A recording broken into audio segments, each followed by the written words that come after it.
आज मी करणार आहे कोकणातला अतिशय प्रसिद्ध पदार्थ, तो म्हणजे घावणे. चला तर मग सुरुवात करूया. तर आता मी इथे तांदूळ घेतले, ते छान भिजत ठेवते. हे छान रात्रभर भिजत ठेवायचे आहेत आणि मग सकाळी उठल्यावर छान त्यातलं पाणी गाळून घ्यायचं आहे. आता हे मी इथे छान पाणी गाळून घेते. इथे जे मी तांदूळ घेतले आहेत ते जुने तांदूळ आहेत, नवीन तांदूळ घ्यायचे नाही, कारण नवीन तांदूळ घेतले तर थोडंसं घावणे चिकटतात. त्यामुळे इथे मी जुने तांदूळ घेतले. तर आता मी इथे छान यातलं पाणी गाळून घेते आणि त्यातलं छान पाणी गाळून झाल्यावर ते मिक्सरमध्ये लावायचं आहे. थोडंसं पाणी टाकायचं आहे आणि छान मिक्सरला वाटून घ्यायचं आहे.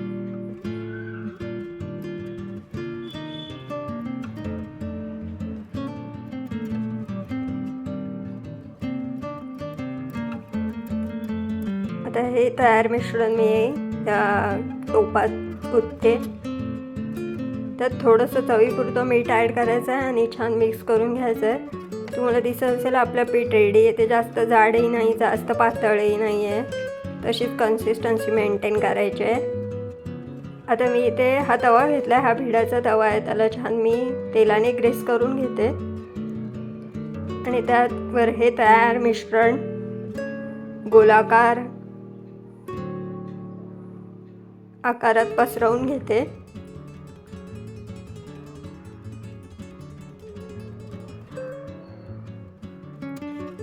आता हे छान ह्या वाफेवर शिजवून द्यायचं आहे.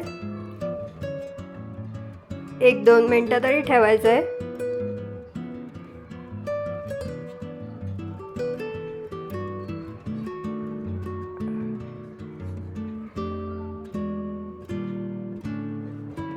आता हे छान वरून सुकलेलं दिसत आहे. तर आता मी हे छान काविलत्याने काढून घेते घावना.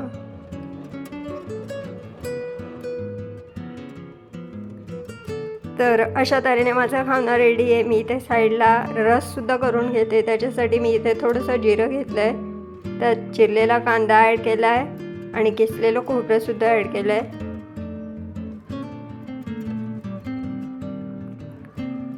आता त्यात थोडंसं पाणी टाकून हे मिक्सरला लावणार आहे.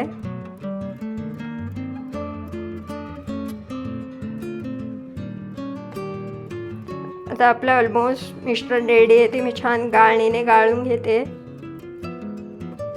आणि त्यात हे गुळाचं पाणी ॲड करते. हे जे गुळ आहे मी ते भिजवत ठेवलेलं आहे पाण्यात. आता त्यात मी ही वेलची पूड टाकते,